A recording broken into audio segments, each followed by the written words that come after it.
Ladies and gentlemen, it is the first day of the best month of the year. It's spooky season, ladies and gentlemen. It's Libra season. It's October. It's the best month of the year and the first episode of the month for our fantastic, humble show. Welcome to your favorite NFL podcast, sweeping the nation for the past 155 episodes and counting. Welcome to another edition of the Sports Agents of Chaos podcast. Of course, introing the affair as per usual, myself, the Iceman, and joining me here, we are going to be probably for the most part, just a duo, a Jurassic duo here. So, at the very least, the other third of our truculent trio, the troublesome triumvirate that we are here on the program, is unable to make the show today. At least, I mean, he may pop in, allegedly. But under the assumption that the Games Master is not here for the majority, if not this whole episode, I am here, joined by the Podfather himself. Rick, how we doing? Two-man power trip, I think, is what we should be called. I think that's a pretty good one there.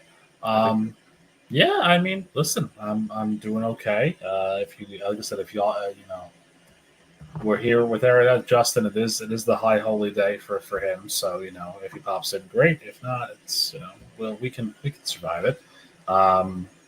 And if you hear screaming upstairs or in the background, you'll know that the Yankees aren't winning. So of course they are winning, but it's the ninth inning, so anything's possible, I guess. We'll see. Yes, ladies and gentlemen, if you do end up watching this live or if you do watch this back, just know that something horrible happened to the Yankees, depending on the background noise that will happen in the Podfather's abode at some point tonight, Nice. or massive cheering if they do pull out the win. Well, no, there'll probably be a lot of yelling. Oh, okay, yep, there we go. Off to a great start. There we are indeed. So that being said, it's going to be an interesting episode on this one today, ladies and gentlemen. Of course, as if you are a consistent viewer of the show, if you are joining us from any point last season, welcome back. If you are new to the program, or at least within the last couple of weeks, you know that the way that the show goes here is that at the end of the episode, we have the hashtag SAOC Pick Challenge, where I'll just say it right now, the three of us end up going through the league. We end up picking 4 games of pop, and that leads us to from a 4-to-1 pick scale, or 4-to-1 point pick scale, where at the as we go week after week after week, we will ultimately lead to the final week of the season, where we will see who will be le champion of the podcast. The two of us are the only two champions of existence so far of the 1, 2, 3, and the 3 of us. 6 now, 7 competitors all resigned in the ranks, because as we know, we've had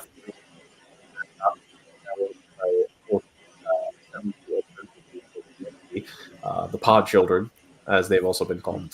So, we'll see how they do. But for now, it's been the live humans so far that have been winning the championship, except for one. But that one might be he's trying to make a move here, to say the very least. So obviously, without Justin, and we did the same thing last year, whether if I missed an episode or the Podfather also missed one, is that basically, guys, we just do the pick challenge, the 3 of us, via messages prior, and we will now reveal to you all the picks that we made for the pick challenge. Of course, the same rules apply.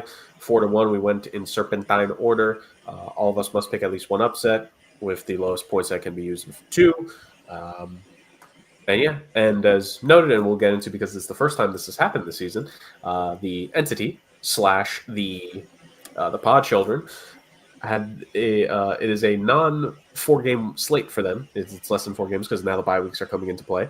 So because of that, we will be having a multiplier here for them soon enough. But we'll save that to the very end of this week's hashtag SAOC Pick Challenge. So Podfather, I will let you recap the viewers on the standings heading into this week and the picks that were made yesterday. Well, I mean, it is quite an ironic thing to be doing this when we have 2 weeks ago one of our best weeks in show history. Last week, the week after that, one of our worst weeks in show history. Last week was a decent week, all things considered. I mean, the gap closed a little bit in some ways, and it widened in others. Justin, who is not here, he has taken himself into a 3-point lead in first place with 29 points.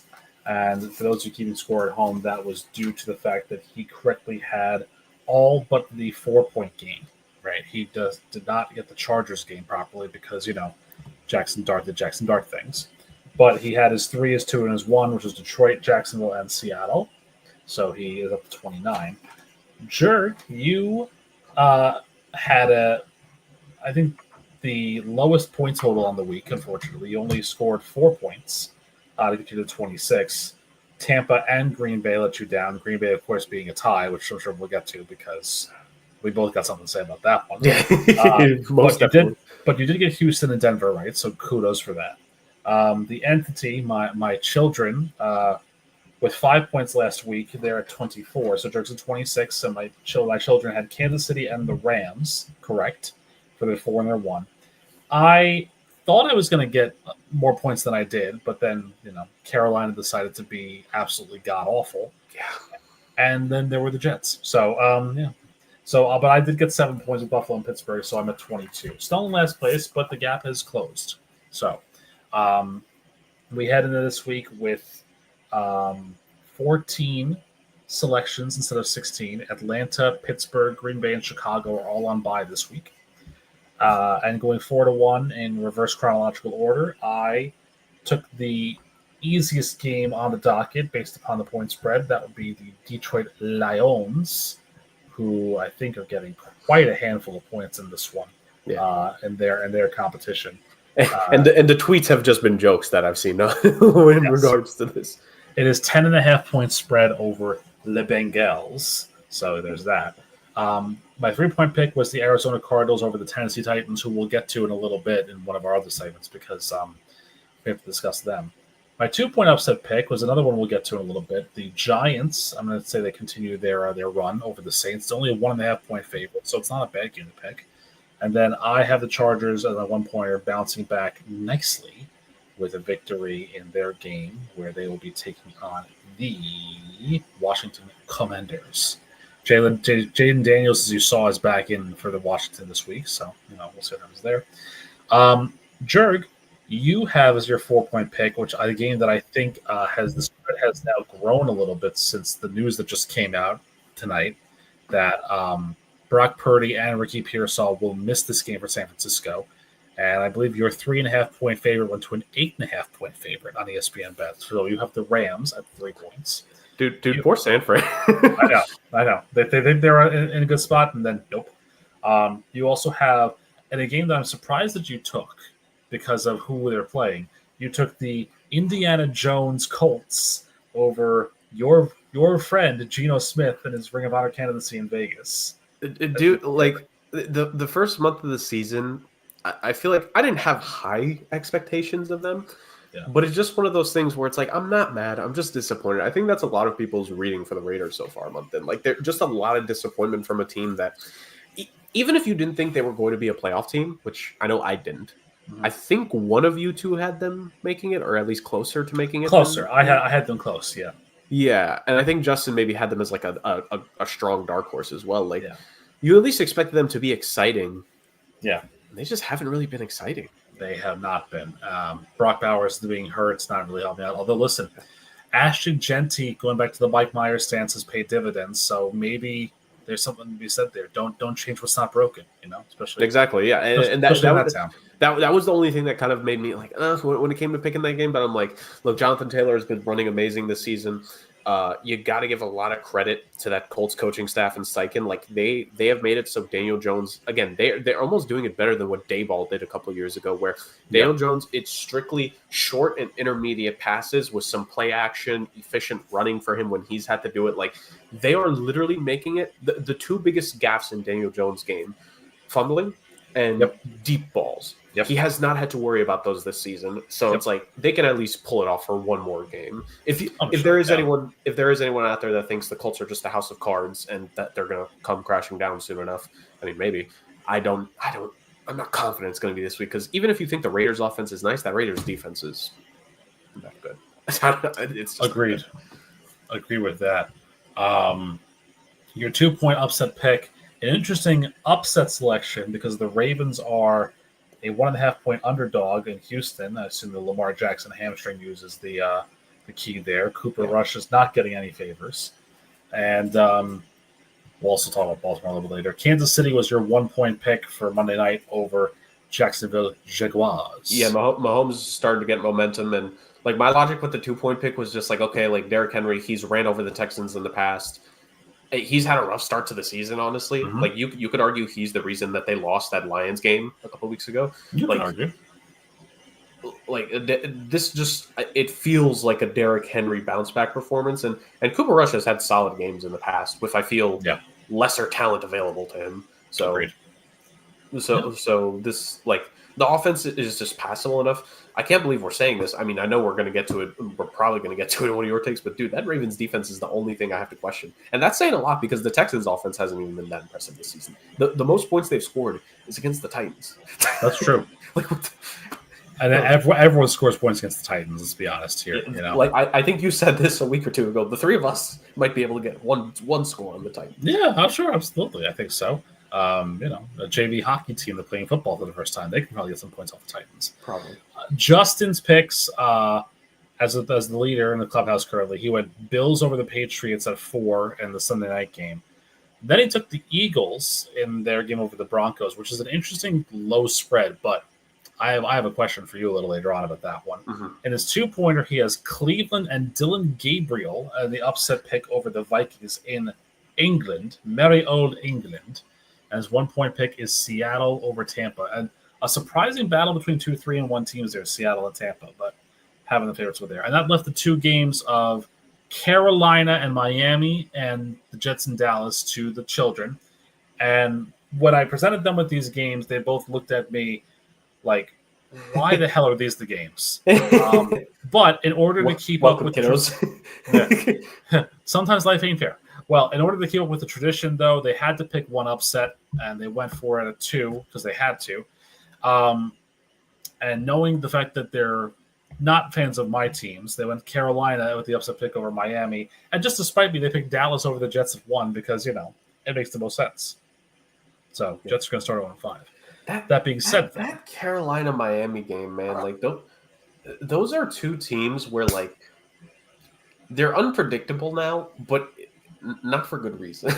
Well, it's funny. I think of this game as like two people meeting at a bus stop, and one of them you expect to be there because you know they're so downtrodden, but then the other one's like a disheveled like Wall Street bank exec who lost his job and lost all his money, and you're like, what the hell are you doing here? That's Miami. Like, what the hell are you doing here? You know, at 1 and 3. But that's also honestly the way you describe that, a scene you would see down in South Florida. 100%. 100%. That being said, of course, you did mention that this is the first week of buys, so that means that with the 2 games that were selected for 2 and 1, I think we got to bring back an old friend, if I'm not mistaken. Indeed, we are, ladies and gentlemen. If you are new to the program, welcome to the Wheel of Chaos, a refreshed and refurbished Wheel of Chaos. Honestly, after the trial run it got during this past summer, we decided on a new wheel. We've decided on a new wheel indeed here for us. So to help decide the points multiplier here for this week's edition of the hashtag SAOC for the pod building, we have the wheel now. As you can see, the options are there on the right. We have 1x, which is the points we get, 2x, which is doubling the points, 3x, and so on and so forth. If you struggle with math, like certain people, or just hate it, like certain people, then I apologize. But, you know, in another lifetime, Rick and I, well, I think Rick would probably be the vice principal, and I would be like the history social studies teacher in the same school. I think that's pretty fair, yeah. See, real quick, let's mini rabbit hole. If I'm the social studies teacher and you're the vice principal, what would Justin's role at that school be? Gym teacher? Yeah, definitely gym teacher. Or home ec. Ooh. I think Justin would kill it as a home ec teacher. Justin would be very good at home ec, yeah. Or actually, you know what? Wood shop. Yes. Justin would be great at wood shop, yeah. Justin would be a phenomenal wood shop teacher. Yeah. Yes. So, mini rabbit hole over. Yeah. So, in this, we will decide. It's just one spin of the wheel, ladies and gentlemen. This will decide the points multiplier for this week. And no matter what we see, we're just going to pray that it's something low, because God forbid that the kids actually get some wins here. Then it's going to put all 3 of us in danger, to say the very least. So, what this wheel spin has a lot of weight to it. So that being said, Podfather, let's spin. I am scared. You know what I love about this wheel? The arrow changing color as it goes. That's a good one. And look at that. So lock it in. 3x plus 1. Which, so the most they can get is 10. Yes. So in a regular week, that's what they would get. Yeah. So honestly, pretty good.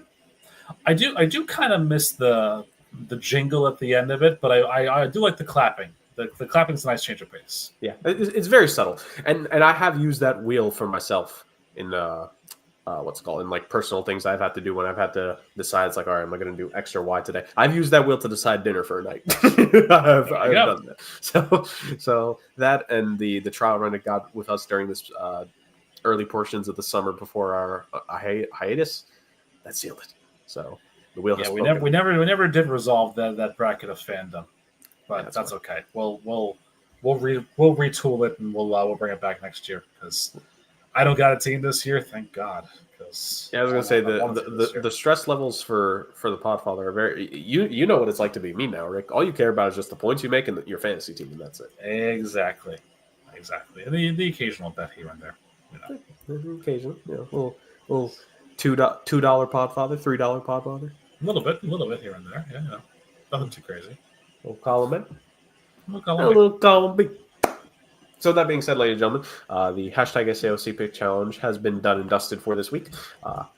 Tight work from us to say the very least. So our picks are in. We will see what the standings look like a week from now, and all three of us are just going to pray that we're not losing to the children, to the delightful pod children from down the lane. Shout out to anyone who gets that reference. Shout out to the people who will get that reference. But that being said, I think, hell yeah. At this point, I think there's no need to waste any time. We got plenty of time to talk about it, recap week 4, and we're going to start in the best way that we do. Ladies and gents, all gas, no breaks. As previously established here on the show, a week-by-week basis, one of us will be tasked by the powers that be to come up with a certain amount of takes to have when it comes to the past week, and of course it can also build on previous weeks as well of this season. So as we mentioned, if there's anything from a previous week that we want to bring back and kind of refurbish a little bit with the new information, because we actually are willing we are willing to admit, hey, were we wrong? Or we're also like, you know what, one of us was onto something here, which we may have this week because since there's no Justin, since we're gonna have some fun, we have a bit of a extra special, an extra long version of All Gas No Breaks, which I think is only fair to say the very least. So, Podfather, without further ado, these are your takes. You drive the car now. Oh boy, you don't want that. All right, so here's the first one. There are some interesting players that are leading some statistics 4 weeks through in the season. Dak Prescott is the leading quarterback when it comes to passing yards. You have Jonathan Taylor leading in the rushing category. And Jordan Brooks is the leading tackler. But there's a very interesting battle going on for sacks. You have 2 players that are tied with 5 sacks through 4 weeks, and then 3 players at 4.5.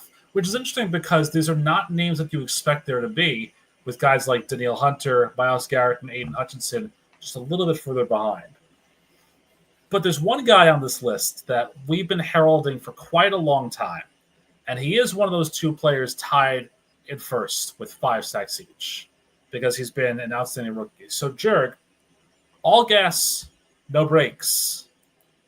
Byron Young will be the first player with double-digit sacks this season. It's him and it's Brian Burns at 5 right now through 4 weeks. Dude, I think I'm all gas here if that's where you're leaning, because I think the 3 of us have been talking about the Rams consistently since we came back from our summer break.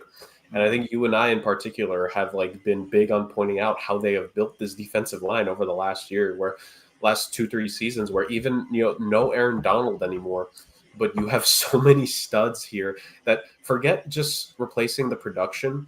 You have got Jared Verse and Byron Young are Pro Bowl, All-Pro caliber talents, between them. And then there's good players like Fisk and Kobe Turner, and to call them good we're only saying that because of the guys next to them as well. Right. The Rams have built a stupidly good front four, and right now Byron Young is leading the way. I'm with you on all gas here. Like, Yeah. I think he probably will be, especially because this Niners team is looking weak. McCorkle Jones, he has his statue moments. Like, Byron Young could be in for a big day this Thursday. Yeah. It should be noted, too, that I'm all gas on all of these, so the only dissenting vote would come from you. But listen, I've loved Byron Young ever since his rookie season. I thought he's been a sleeper for one of the best defensive ends in the league right now, and he's just proving it. Like you said, the verse and fist connection last year was incredible for them as rookies.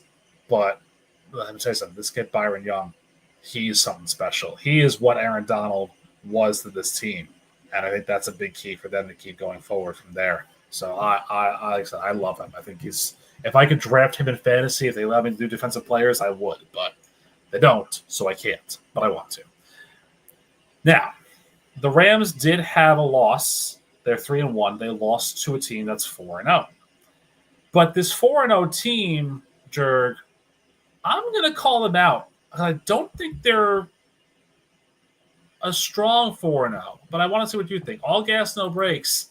Philadelphia is a fraudulent 4-0 this season because none of their 4 wins have truly been that convincing. I mean, the opening night game against the Cowboys, I expected a lot better. I know a lot of people did too, and they were kind of slow coming out of the gate.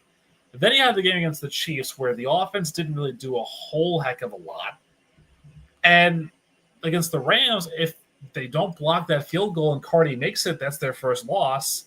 And then the Bucs, you could say if Agbuka did, hot dog his way to the end zone, they have a few more seconds here and there, but none of these wins are convincing. It's 7 points or less in all 4 of them. But again, they're 4-0, and they are the defending Super Bowl champions. But, Jurg, I think they're fraudulent. I think this is a fraudulent 4-0 team. I don't know when they would lose their first game, but I got to be honest with you, I think they're lucky to be 4-0. Yeah, I think...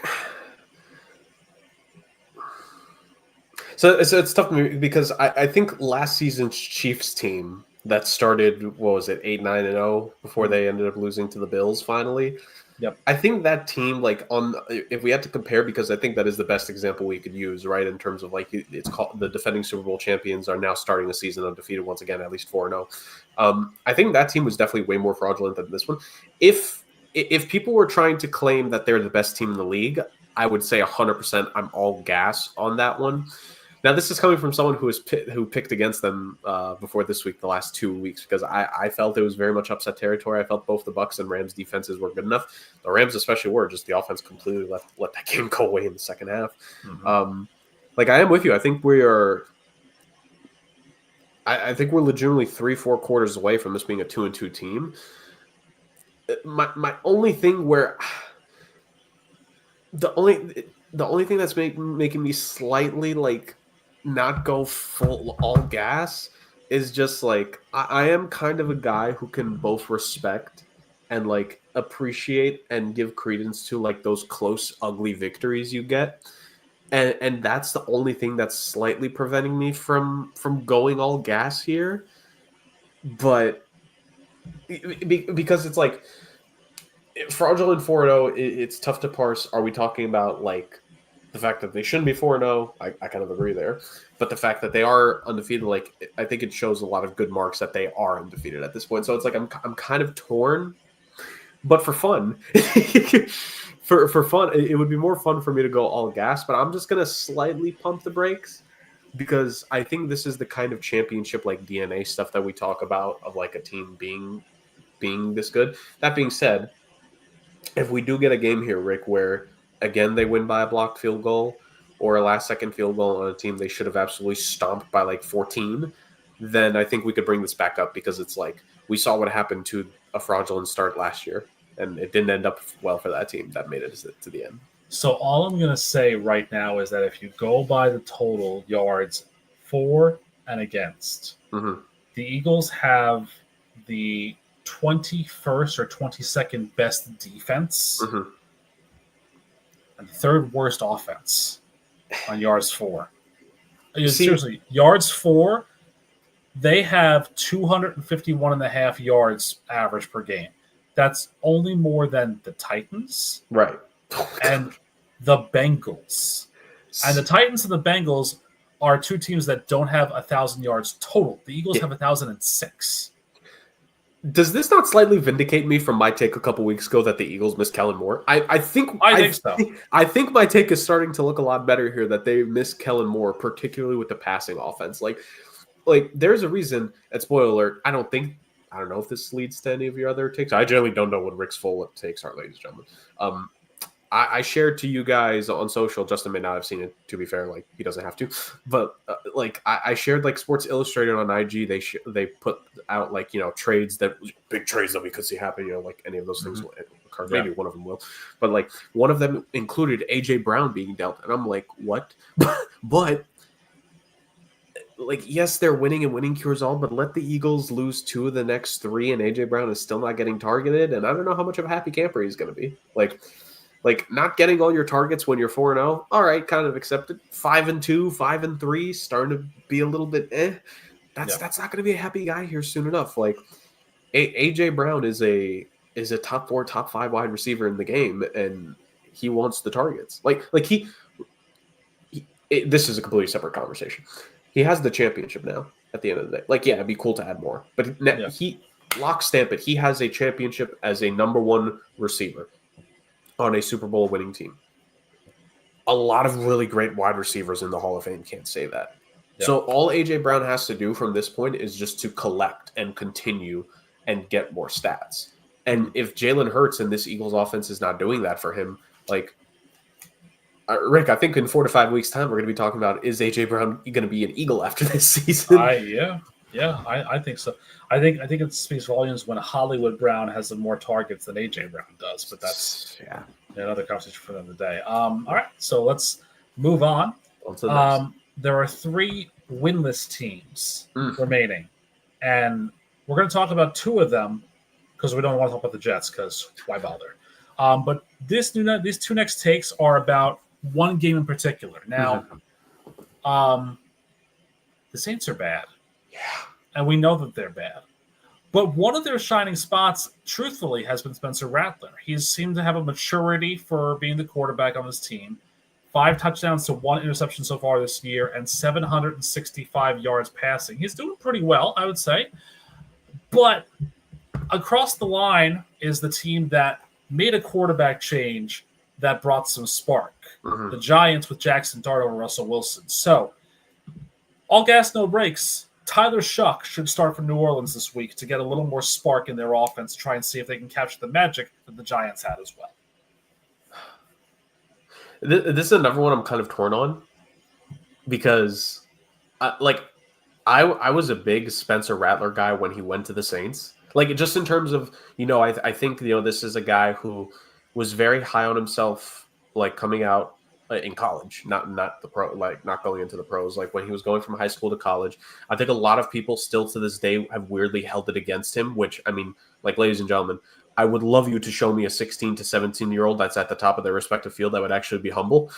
If it's not a hockey player, it don't exist. He got humbled when he was in college, and he's learned that now. He's not some guy who thinks he is better than everyone else. He has clearly shown this willingness, even once he transferred to South Carolina and became the guy there, to learn, to grow more. And I think he's shown that. He's waited for this opportunity in New Orleans. I do see what you're saying here, just in terms of the Saints spent a 2nd-round pick on this guy. And even though it's not a 1st-round pick, and I'm moving on to Shuck now, not Rattler, because Rattler was a later-round pick. Rattler was 5th round. Yeah. When it comes to Shuck, a 2nd-round pick is still relatively valuable draft capital. So to spend it on a quarterback means you got to get the guy in there relatively soonish. And it's not like how we were arguing with Jackson Dart to give him more time, because now we've seen the Packers with Jordan Love, right? And I mean, they technically fell into it, but sort of like the Niners with Brock Purdy, giving a kid more time, it is on one end, and then the other end, if you're the Saints, it's well, you spent a 2nd-round pick that could have been used to fix another part of the roster. And this is not the Saints team from the Drew Brees days. There are a lot of holes on this roster, whether it's and there's going to be even more holes that open up on the Saints roster. With veterans are going to retire. Cam Jordan's still there. but that's not going to happen forever. And I mean, look, I hate to say this, but who else on that team is going to medically retire in the next 2-3 years? Ryan Ramczyk, his career ended. Poor Trevor Penning, the injury issues he's had to start his career, right? Like, I mean, don't forget Alvin Kamara is 30. Yeah, exactly. So. Even though if he does stay healthy, I mean, he was never one of those names I mentioned before that could be traded. So, sure. I would say pump the brakes for just this last week because I don't think Rattler has had a bad enough, like, I don't think Rattler's necessarily had – I think he's had one game where you could be like, oh, maybe we could have gotten a little bit more. I think that was the most recent game with the Cardinals. It ended up being a one-score game. It was his worst completion percentage so far. Also, most amount of passes he threw so far, but only the second most completions. So, like, I think this was probably the first game where if you look at it from Rattler, be like, if a couple more things were pinpoint, if some drives were executed better or some plays on the drives were executed better, maybe they could have snuck in an upset against the Cardinals. Excuse me. That was the first game of the season. Why is the game log inverse? Why is the most recent game? Anyways, okay, I misread that. The Cardinals game is really the only one that you could argue that they could have and should have stolen from him. Since then, Niners, I don't think they were really going to win that game. And then against the Seahawks and the Bills, just two like vastly superior teams. Yep. So like his completion percentage is fine. I'm reading the dang thing correctly. Touchdown interceptions has been fine. Like I think he still gets one more week, especially because I don't have the amount of times he's gotten hit, but just in the last 3 games, he's been sacked 8 times. Yep. Now Joe Burrow calls that a regular Sunday, but true. For a kid in Rattler, I think he deserves a little bit of the shot, more of a shot. So I'm going to say pump the brakes for now, but it's not because I don't see your reasoning. It's because I personally I don't think Rattler has lost the job. If he would have at this point, I would be all gas with you, but I don't think Rattler has lost the job in New Orleans necessarily. That's fair. I mean, my consideration too is that Kellen Moore drafted Shuck where he didn't draft Spencer Rattler. That's fair. We all know who did draft Spencer Rattler. That was Dennis Allen, Mr. Mid. Indeed. Yes. Now, let's move to the other side of that game with the New York Giants, who did pick up their first win over this weekend against the Chargers. But it's a Pyrrhic victory. It's much like any of the battles in the Punic Wars of Carthage and Hannibal and Hamilcar and all of them. Malik Neighbors tore his ACL, and he's out for the entire season. A big loss for this team. Now, when you look at the Giants' wide receiver core, after him, you have Wan'Dale Robinson, Sterling Shepard, and Darius Slayton. And, I was going to say Sterling Shepard's back. Yeah, no, I meant Darius Slayton, and insert names here. Yeah, because we don't really know Jalen Hyatt's been another non-factor. So, the Giants will be trading for a wide receiver, specifically DeAndre Hopkins or Christian Kirk, 2 veteran wide receivers who are doing nothing on their 2 teams currently at the moment. Hopkins with the Ravens, not really a factor so far, and Kirk with the Texans. I think he's just getting back to be medically cleared, but he hasn't really been a factor because Nico Collins is still a big factor there. I think this is twofold. One, the Giants, again, they're still kind of involved, even though they're 1-3. But 2, you want to give Jackson Dart something to work with. You can't just have him string together a ragtag bunch of newbies. I know part of the conversation, too, was, bring back Isaiah Hodgins from the practice squad of whatever team he's on. It's like, that's great, but that's not your number one guy. You need a number one guy with Neighbors out, at least for now. So all gas, no brakes, jerk. It's specifically these 2 guys. If you think it's somebody else, you pump the brakes on it, but specifically one of these 2 guys. D-Hop or Christian Kirk will be on the Giants after a trade. I can get behind this. I can go all gas here.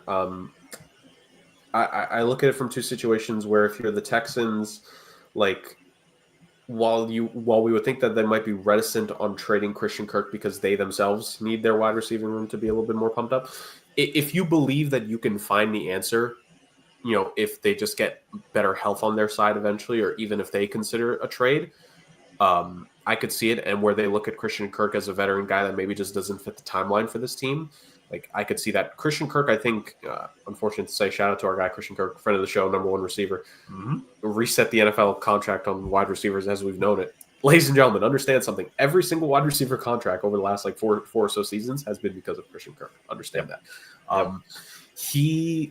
I just think at this point of the career, I almost think like he could be like a paid mercenary for your wide receiver core. You just get that solid veteran in the room for the next like 2-3 years. Like honestly, right now, if I'm a team that's looking at this next draft to get a quarterback, like I would love to get a Christian Kirk. If I'm Tennessee for next season, I would want to consider giving Christian Kirk like just a 1-year deal to be like a veteran, stable guy in the locker room. New Orleans as well, by the way, even though because it's he might become the wide receiver one in there again because Chris Olave just poor guy. But like in all seriousness, I think Christian Kirk is just a steady set of hands. I think he's a good quality receiver. I think he's a good locker room guy. Have we ever heard a negative thing said about him in terms of as a personality? Like just that they overpaid him, which is a faulty claim. But yeah, which is not his fault, by the way. Nope, not his fault. Exactly. Like yeah, I would make sense there. And then I look at the other side of things, like DeAndre Hopkins. That's why like I'm all gassed because I can see Kirk a little bit more maybe than Hopkins, just because I think Hopkins is willing to just try to stick things out with the Ravens right now. Or even if he were to accept the trade, I think he would just want to try to get traded to a higher caliber team because I don't have the numbers off the top of my head, but what like DeAndre Hopkins, 2-3 All-Pros in his career, 5-6 Pro Bowls, right? Like he's been the pinnacle. He's been their number one receiver on playoff teams. He's won division titles. He's made some postseasons. He's never gotten that Super Bowl. And I think right now DeAndre Hopkins, kind of the funny thing is to the opposite of really more of like a Julio Jones thing, which is kind of sad to think about because, God, Julio Jones was so amazing at his peak. But just Julio Jones was kind of like bouncing around teams at the end of his career and trying to reignite some magic, but also trying to get a Super Bowl if he got lucky. And he was like a year or two away from that Philly team last year from getting one. But like I think that's kind of what Hopkins is doing at this point. And I think if Hopkins was going to take a chance, I think it would be with a better team. But I'm with you on the Christian Kirk aspect of it, so that's why I'm all gas here. So I looked up the rest of the wide receiver depth chart for the Giants, and it includes Robinson, Slayton, Hyatt, Gunnar Olszewski, Bo Collins, and then who was the rookie out of Notre Dame.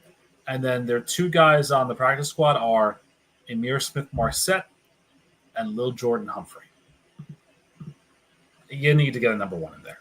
Yeah. So you need to get somebody else in there to help them out there. We talked about the Giants. We're going to move on to the team they played last week, which was the Chargers. The Chargers are a good team. 3-1. The hiccup against the Giants notwithstanding, you can point to a couple of guys to pinpoint for their success, but I think there's somebody who has the first 4 weeks really shown and really been a solid presence for them, and it's worthy of some consideration. So, Omarion Hampton, offensive rookie of the year, 270 yards so far through 4 weeks, including that long touchdown run against the Giants. He looks like an every down back. He looks like a stud for the Chargers. It was a great signing by them. I know the offensive rookie of the year field is pretty crowded, but you can't really say that any rookie quarterbacks are doing anything that big. You could maybe make a case for a Tyler Warren, the Colts tight end. He's had a solid start this year so far. A couple of the other running backs, I guess, Ashton Genty maybe, but I don't know. I mean, I think consistently right now through the first quarter of the season, Omarion Hampton's my offensive rookie of the year. What say you?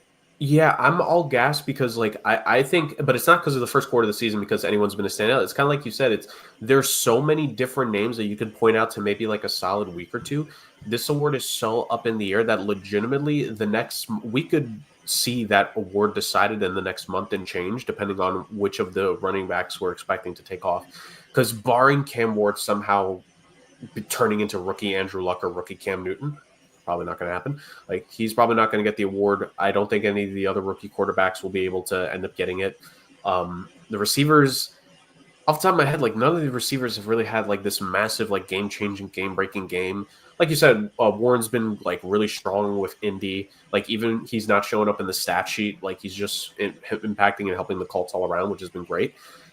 But it's the running backs that have the real chance here. And like the running backs have kind of like taken their turns. Like 1 week it's going to be Judkins. Like Genty finally had his like kind of a bigger game. And then Hampton, this was his first 100-yard game of the season.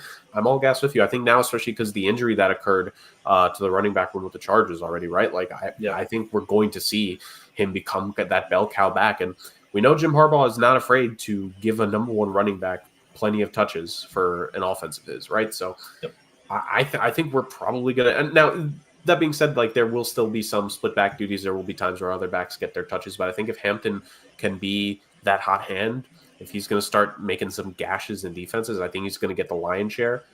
I'm all with you. I think he has a very real chance. Like we could be talking about come Thanksgiving that the award could be wrapped up in his favor. The only other guy I could see challenging him right now would be Genty. But I'm all gas on this. Like I'm there with you. I think Hampton has a more than real shot.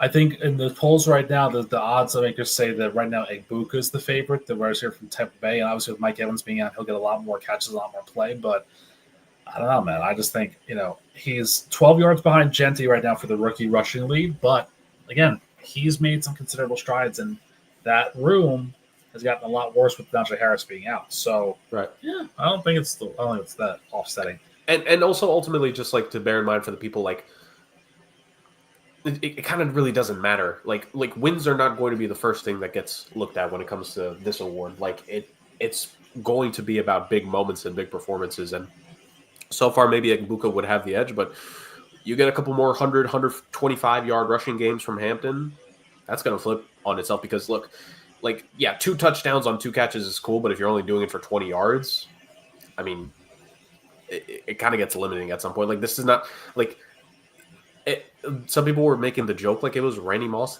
because Randy Moss had those games as a rookie, but Randy Moss was doing like 3 catches, 143 yards, and 3 touchdowns. Yeah, and Buka's not breaking the century mark like that. No, agree with that there. Yeah, I mean, again, it's interesting. Quarter of the season through, obviously things can change considerably. Quarter of the season through, things can change. Obviously, if you look right now on ESPN's playoff picture, the AFC has 2 teams from every division making it except for the AFC East, because obviously, let's be real here, Buffalo has the division on lock, stock, and barrel. But 6, 7, 8, 9 are all tied.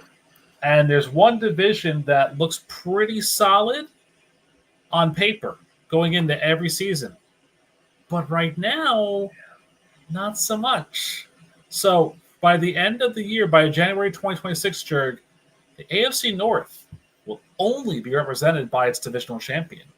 Right now, Pittsburgh's at 3-1.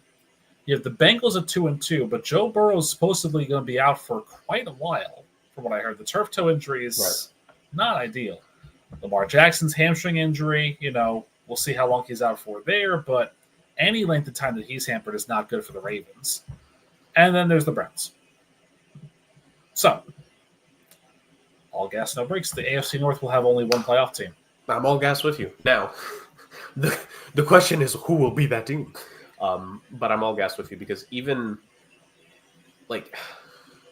I want to have hope for, just for Joe Burrow's sake, because he deserves more. But just the Bengals have looked atrocious since he's been out. And I don't know if you saw the same tweet that I did, Rick, or I don't know if I sent it to you guys.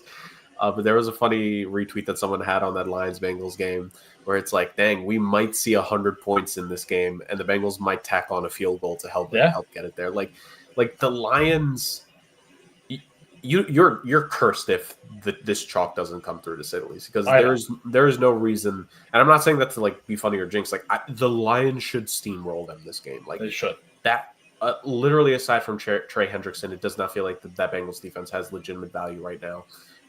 And Browning, who a lot of people were trying to make the case for, he didn't perform that badly a couple years back. I think we're starting to see why there is a significant difference between a backup quarterback and a starting elite quarterback. And also the difference between a good backup quarterback and just tough. I don't have a lot of hope in the Bengals. They might be, even if Joe Burrow starts to try to ramp up his physical therapy and his rehab and whatever he can do on his end to do this, I don't think they'll even sniff 500 without him there right now. Which, again, leads credence to what I've been saying for years now, which I think Joe Burrow is a top-tier quarterback in this league. And I think if anyone has doubted that before this season, kindly jump off, because he is. Cleveland, do I really need to say much on that?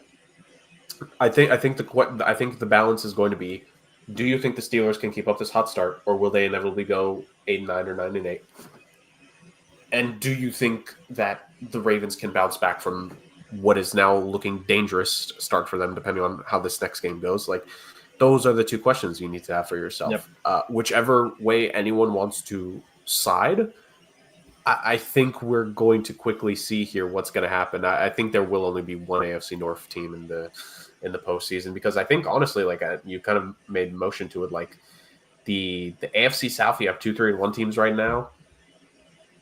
Now one of those teams could be 3-2 at this point, and you have the Texans trying to make their charge. But in the AFC West, two teams at 2-2, the Chargers at 3-1. Which, you know, if you replay that Giants game, I think they probably end up getting the win a little bit more often. I think there was some issues like with the play calling there on the Chargers side that they're going to try to make sure they don't repeat on this occasion. But yeah, like I'm all gas on this one. I think you're only going to see one AFC North team. It's interesting to say about the AFC North. Somebody has to win the division. Yeah, basically. You know, somebody has to. Which is normally what you say about the AFC South. Yep. But the Colts and the Jags are 3-1. But we're not going to talk about them because they're actually doing really well. It's the team at the end of the spectrum that we got to talk about here, because only 12 points per game so far scored. Now, this was going to be the original plan for this was going to be Brian Callahan will either win his 5th game or lose his 20th game as a head coach before Aaron Glenn wins his first as the Jets head coach. But then I thought about it, and I wanted to make it a little bit more bleak for the Titans fans. So Tennessee needs to know everything. 4 weeks into the season, nothing's working out for them. They need – I mean, Cam Ward hasn't been good at all.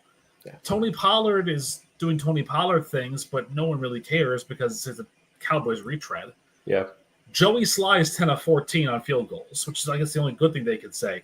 So Tennessee needs to know everything. Quarterback, head coach, ownership group, because I've even heard rumors about that being a problem, that they said that the owner, who, by the way, is not the actress Amy Adams, but the other Amy Adams, should sell her stake to her brother who knows football better. They need a new ownership group. They need a new stadium, which actually the only thing they don't need because they get a new one anyways. Yeah, and they also need a new nickname because, well, actually they don't, because the Titans are one of the best teams in all of football, I agree with. But Tennessee's got to blow it all up now and restart from scratch. And I don't even think Ward and Callahan finish the season in their roles, is what I'm going to say. I hate to say that about Cam Ward. Cam Ward would be the only asterisk I would put on this, but yeah, I'll gas like this. It's clear, and you mentioning the thing with the ownership as well. Like, this team just needs an entire facelift. Like, fix everything. Get an owner that will make the right football hire and then stay out of affairs. Have the right general manager there. Now, like, this is even a relatively new guy, and you're not seeing the vision here right now with this team. This is a head coach that I think this is one of those clear cases where, coordinator. You're going to stay a coordinator next time you get a job. Cam Ward's the only one that I want to give some credence to. I want to think and believe that in a better team, in a better system, and maybe he should have been sitting, like it should have been, throwing out one of these other QBs to the Wolves, but then we would be having questions about Cam Ward if he hadn't won the job. So, like, it's just one of those things where, like, off the worst loss of the season so far, they get shut out. Cam Ward's worst game of the season, like, at least in the first 3 games. Like, here's my thing with Cam Ward: you could take little things in those first 3 games. Like, there's good, right? It was just the worst game he had so far, like this past week. Like, it just shut out. It doesn't get worse than that. Like, you feel embarrassed as a football team to get shut out in your sport. Yeah, like. It's just the fact of the matter. So, well, to quote the philosopher himself, if I'm being a buck, they ass. Yeah, they're not good. They're not good. And what's funny is that 2 of my things that I've said in episodes past probably coming to fruition. The Titans should have picked Abdul Carter number 1 because Cam Ward ain't working out. Travis Hunter's not working out either for Jacksonville at the moment right now. Mm-hmm. And Brian Callahan shouldn't have been a head coach in this league at all. Not yet. Like, I'm sorry, but this is why people got to listen to our show and watch our show, because we have off-the-wall takes sometimes, but you know what? Sometimes they hit. Yeah, I was going to say, every once in a while, our off-the-wall takes kind of hit. And, like, this was one of those things, like, because for me, like, my whole thing, when Vrabel did get fired, it was one of those things where I just feel in the locker room at the time, there was no response anymore. But my whole thing was like, okay, the way coaching hires at that point were going recently was teams are going the opposite of who they just had. So I knew the Titans were going to go with the opposite of a variable. They're going to go with one of these offensive schematic minds who, thinks the game differently. Maybe he's an offensive wunderkind. Never did I think it was going to be Callahan. Even when there were reports that they were interviewing him, I'm like, okay, you're just trying to like bring in an extra body? Like, you got to meet a minimum quota here? Or it definitely wasn't for the Rooney Rule. Like, friggin', what was the point of bringing him in? And I think, like, look, once again, the biggest detriment was the fact that Callahan left and Joe Burrow and Jamar Chase rewrote, like, record books together. Like, that to me should have been the biggest thing of, like, maybe. Yeah. So yeah, like, I just, again, if I could pick one diamond on this team, maybe two to technically save, it would be Cam Ward and Jeffrey Simmons, because Jeffrey Simmons is, like, the stats aren't eye-popping off paper because nothing on this team is really eye-popping off paper, but Jeffrey Simmons is still one of the top-tier defensive tackles in the game. Actually, you almost kind of want him to be traded just so he could actually be on a good team. I agree. But aside from those two, it's just like Calvin Ridley is he's just there. Yeah. He's genuinely just there. Right. And yeah, it's rough times to say the least, man. We may revisit this in a couple of weeks, but I do want to point this out for week 17, which is the December 28th games. As it stands right now, you have a battle between two 4-0 teams in one corner, Eagles-Bills, and a battle between two 0-4 teams in Saints-Texans on the same week. We may revisit it if all those teams are still unbeaten and winless going into that one. Oh, Saints-Titans, you mean? Yeah, Saints Titans, yeah. That'll be a fun one. That would be a generational tank bowl if we have like 2 wins between the Saints and the Titans by then. That game honestly might decide the first overall pick. That game could also end in a tie. Let's be honest here. Honestly, I think whoever has the first pick by then is probably going to have to consider it. Likely. All right, and now on to the last one of this all gas, no breaks. Now, last week I had a rant.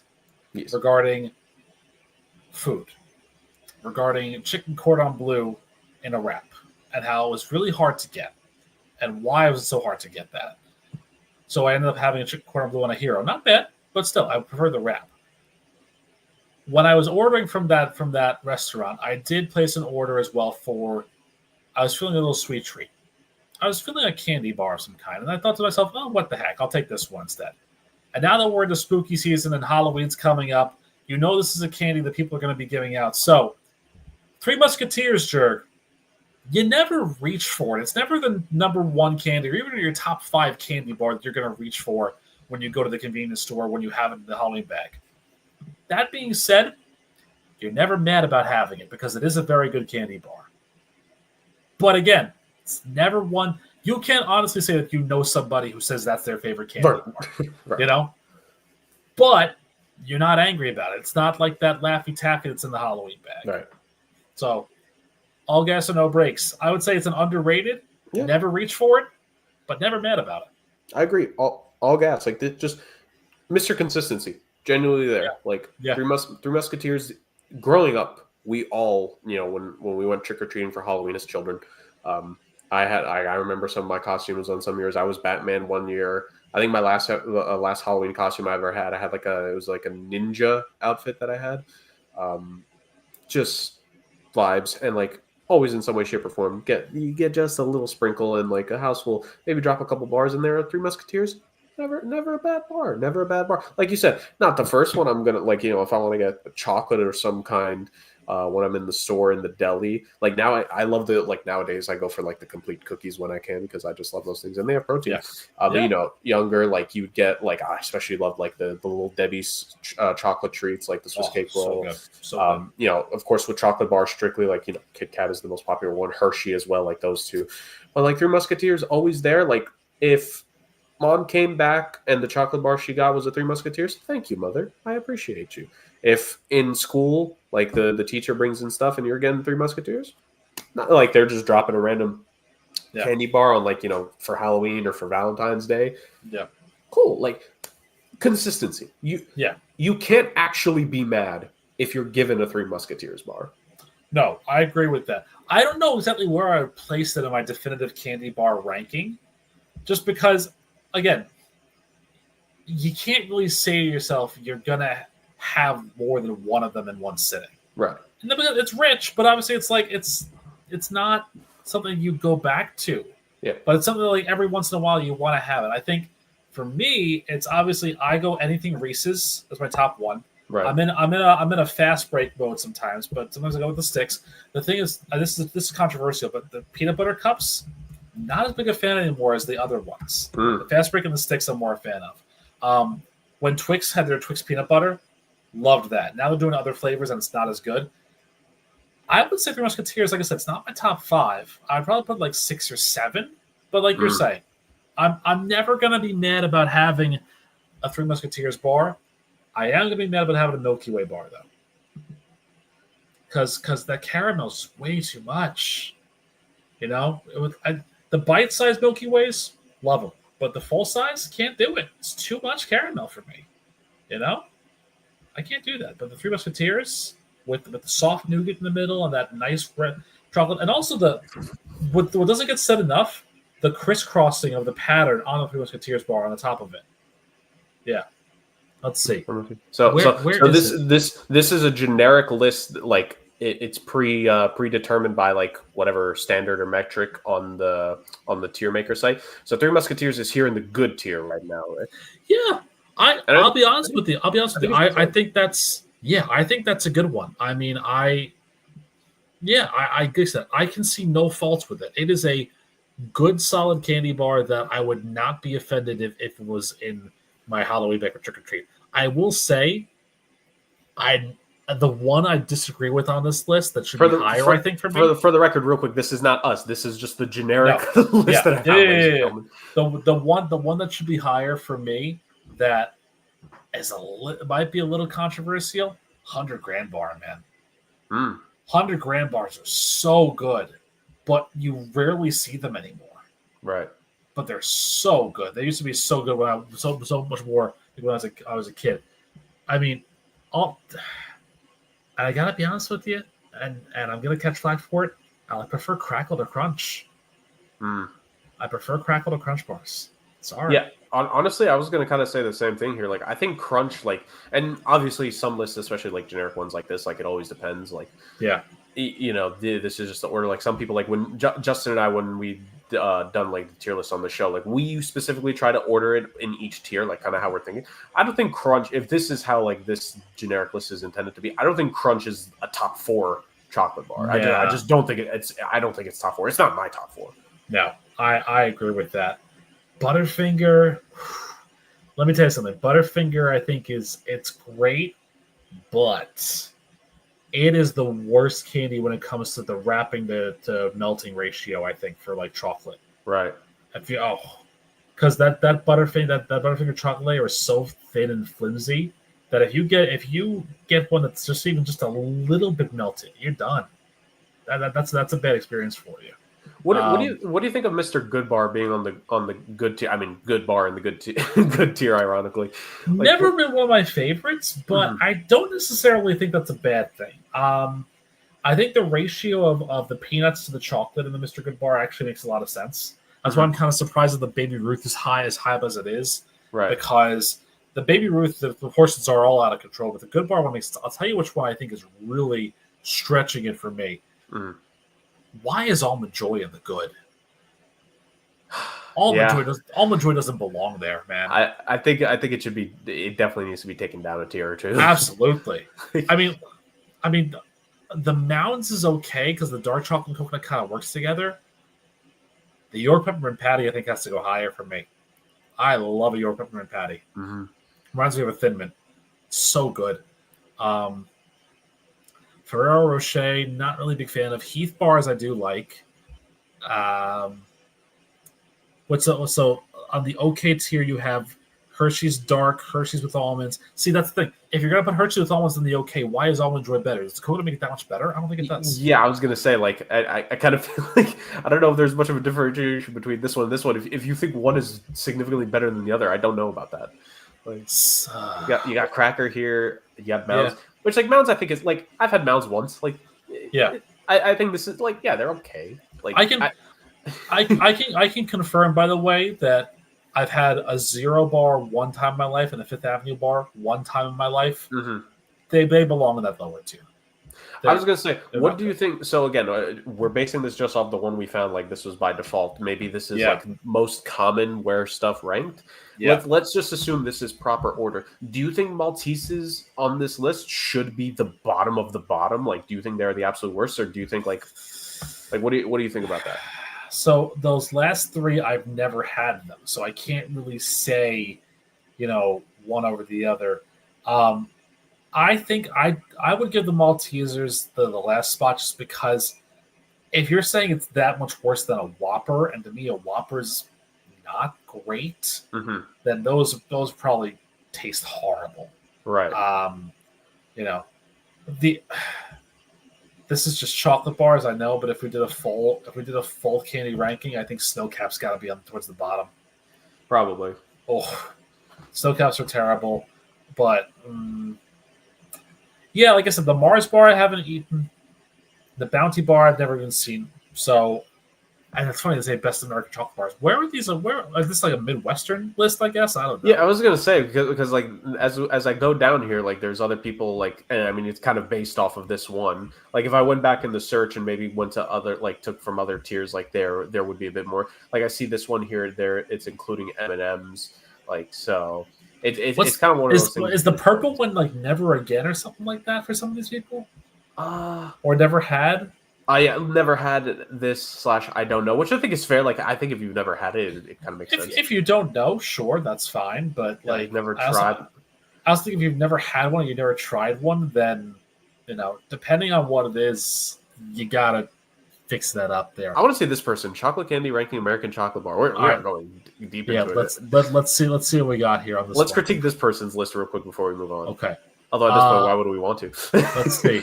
So delicious here. They have Milk Duds, Musketeers, Kit Kat, Almond Joy, delicious. Okay, Reese's peanut butter cups, multiple Hershey entrants, which I think is fair. Twix, M&M's, stickers. Okay, boom, great. Again, Crunch. We both said our piece about that. Yep. The peanut butter M&M's. They have Mr. Good Bar and Great. Okay. Yeah. They have Rolos, Whoppers.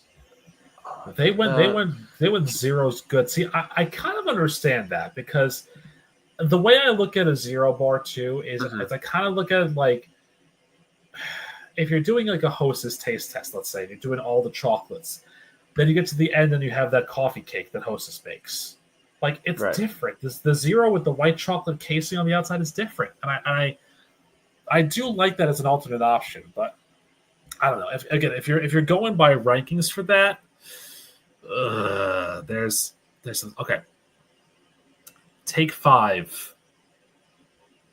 I have a love-hate relationship with Take 5. I really do. I loved it when I was in high school because it was new, it was different, it was really cool. I think the packaging on it was better then because they kind of made it like the classic red of like the 100 grand and everything.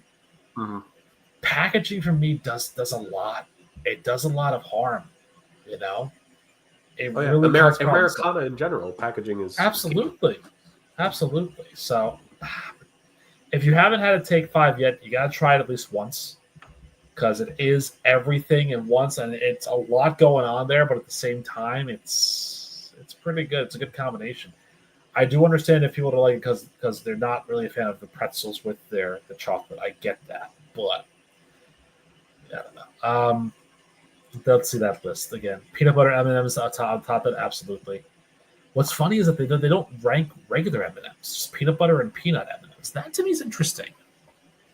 That to me is really interesting that there's no regular milk chocolate M&Ms on this list. Yeah. Huh. Yeah. But peanut butter M&Ms are classic. I almost figure if some people maybe do make a different distinction. Maybe they try to separate the milk chocolate ones from stuff from like peanut butter M&Ms. I mean, the peanut M&Ms are great. I'm just trying to see the logic behind this. Yeah. Jeez, what's funny is that before I knew about the peanut butter M&Ms, I loved the crispy ones before the regular ones. Remember the blue bag when we were kids? That was a really good one. And I had not that long ago. I tried the cold brew coffee M&Ms. Whoa, that Game was a changer? revelation. They were really good, really really good.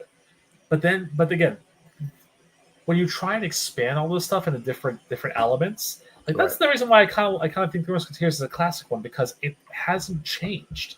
Yeah. Look at every single other one that's there. Kit Kat, they do different flavors now. Reese's, they put stuff in the cups. Snickers has their peanut butter, their extreme bars. Twix, I think the Twix ones now are cookie dough and snickerdoodle, which are not very good. I gotta be honest with you. But Three Musketeers, it's the tried and true formula that stayed the same no matter what. So, no. I think like I said, never reached for. Going back to the point, never reached for, but always welcomed. Yeah. Always welcomed in my home. I might even have them on Halloween just to give out to the kids, or take it back for myself, just because it's my house. Damn it. Exactly. I think ultimately, once we get closer to Halloween, I think we could we could have some fun either making our own or finding other people's tier list once again of just like Halloween candies in general. And I do have to say that we're 30 days away from Halloween. I already have my dog's costume set up. I bought her a set of parrot wings from the pet store, so she hates them already. My daughter's getting more vocal, as I'm sure you know, and so we keep asking her, what do you want to be for Halloween? And if she doesn't say be Halloween, because she wants to be Halloween for Halloween, of course, she has two very interesting costume ideas that are really going to put a test to my arts and crafts limitations there if I have to follow through on one of them. One of them is a helicopter. Okay. And the other one is a window. So my dog has a windowsill in our house that she has a bed on that she sits and watches the world go by. We have stairs for my daughter to go up and sit there too, so she loves sitting in the window. Nice. Apparently she wants to be a window for Halloween. How it's going to work, I have no idea. So if that's what it is, I'll take a picture and I'll circulate it around because it's going to be like on those. What did this father do to his poor daughter? He made her a window. He made her a window, and not even a good one, just a regular cardboard window with a damn frilly. I'm gonna get reamed, but I'm gonna say she wanted to be a window. Here you go. I can just imagine we'll walk up to a house and I'll have her pull the blinds for trick or treat. Pull blind, trick or treat, thank you. Pull the blinds close. Walk to the next house. I was gonna say that could be a funny little gimmick right there. There could be something to that, but more than likely, it's just going to be, why is she a window? That's what she wanted to be, Ma.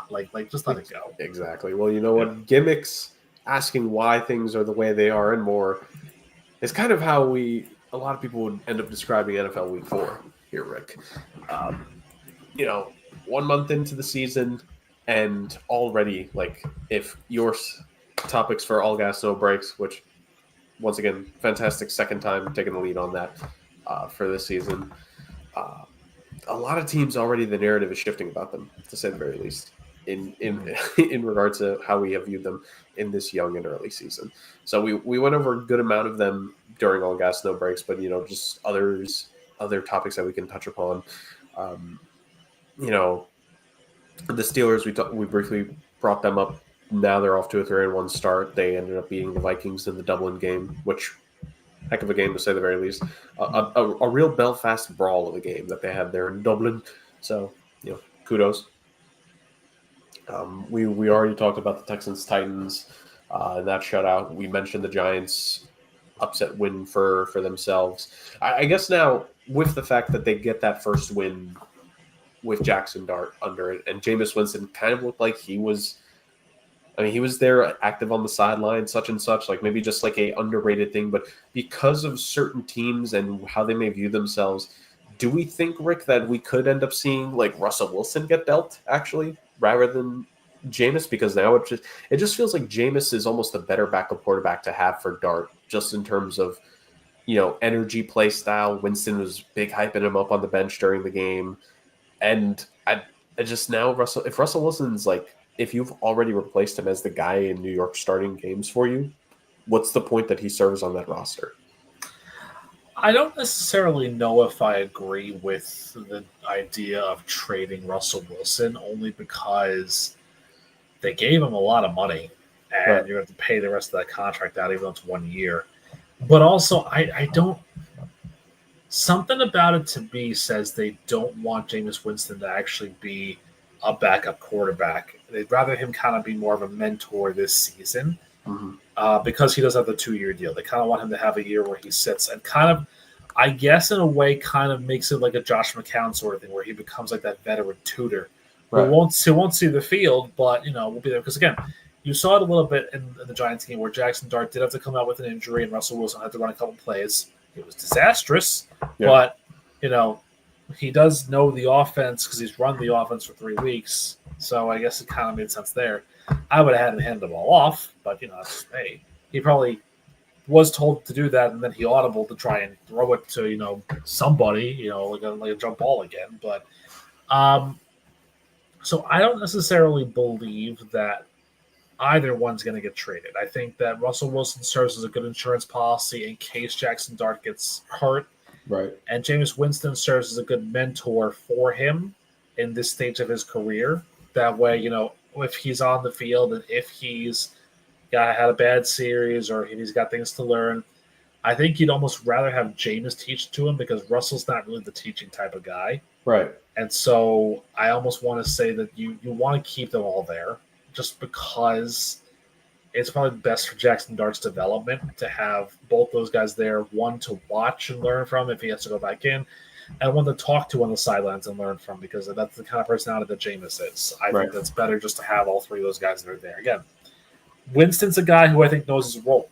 He does, and he's embraced it. So obviously in that case, I think you just got to let it ride with that because if you break up that chemistry, then you're just signaling that, we really don't know what we're doing. We made a mistake by signing Jameis and then signing Russell and then drafting Jackson. So I gotta say, for Jameis, he deserves a ton of credit for taking in stride what his career has been since he left Tampa.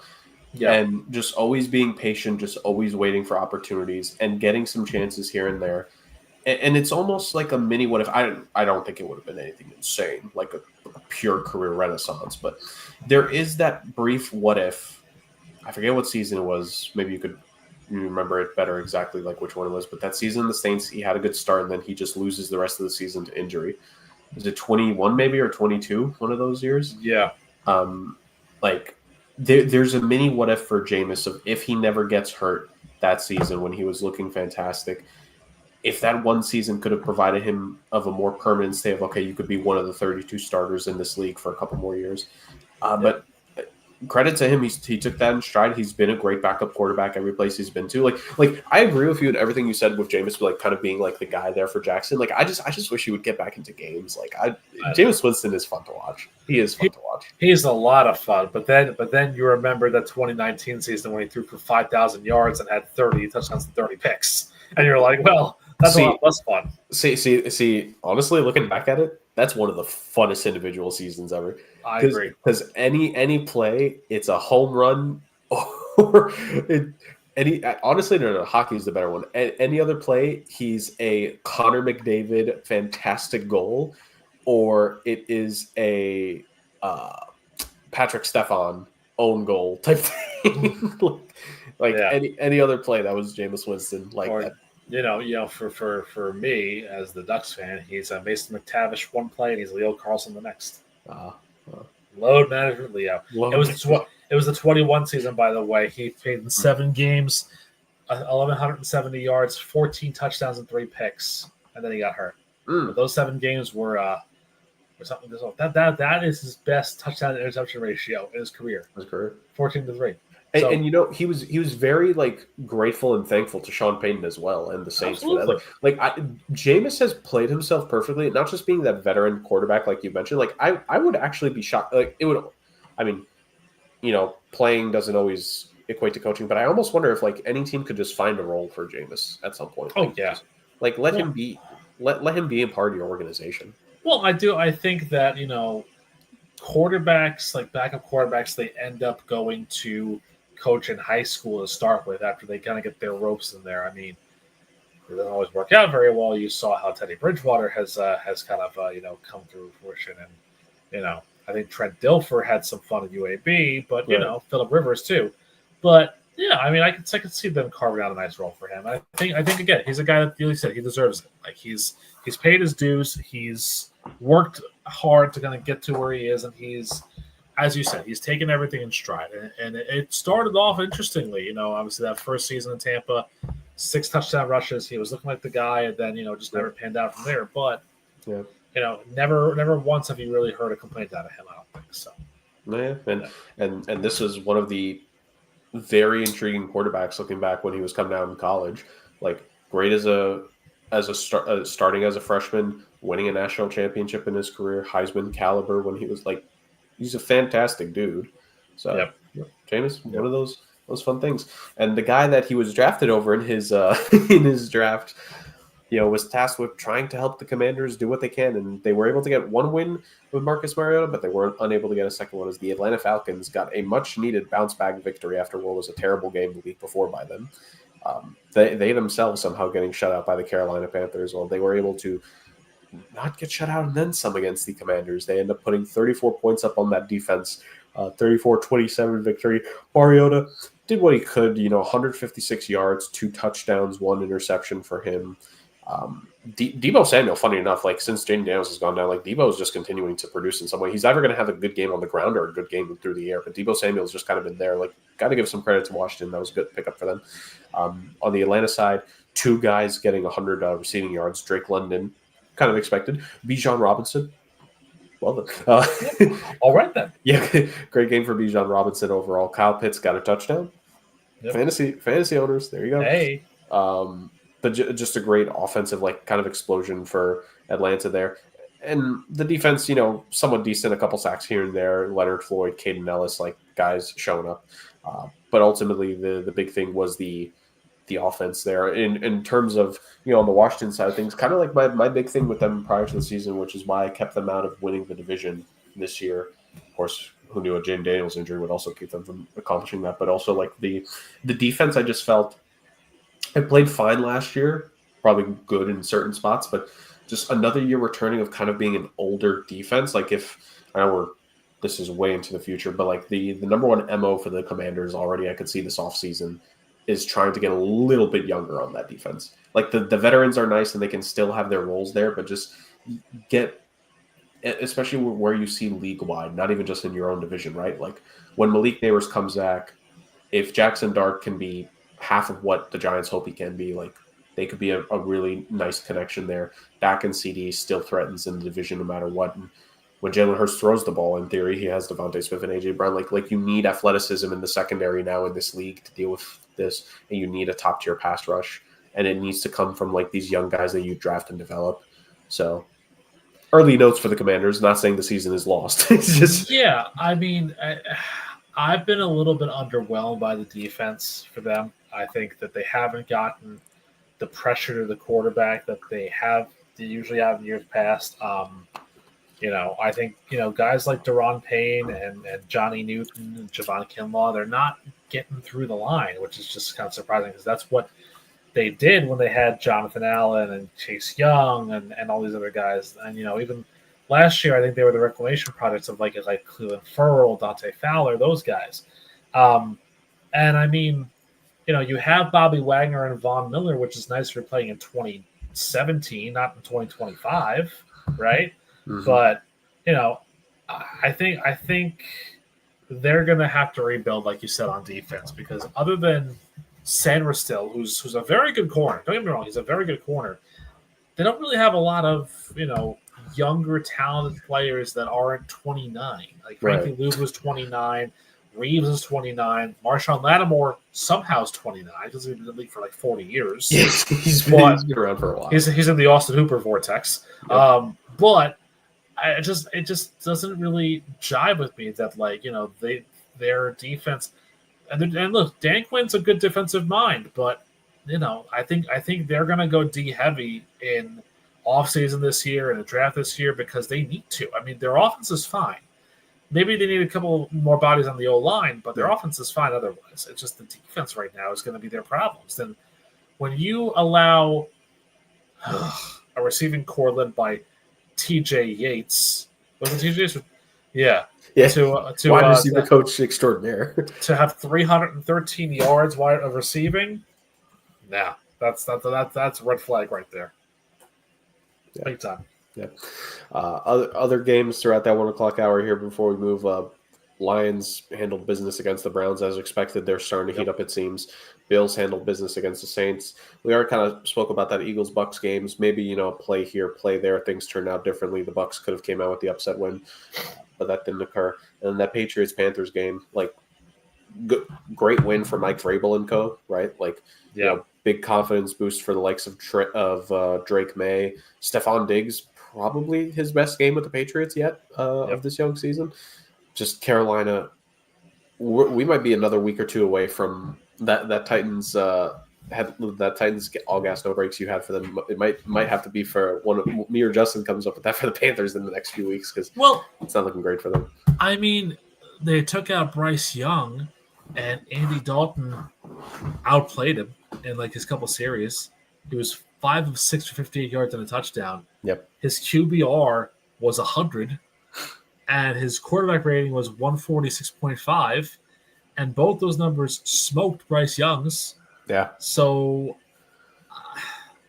is it going to have to be another thing where Dalton replaces him for a week or two, and maybe not a car crash, but something else happens in his life? Day of game, Andy Dalton has to take a pet to the hospital, and Bryce Young gets a start, and he comes back. Yeah, and Andy Dalton's got to take his iguana to the vet for shots, apparently. I could see it. I don't know if it's going to be this week, but it's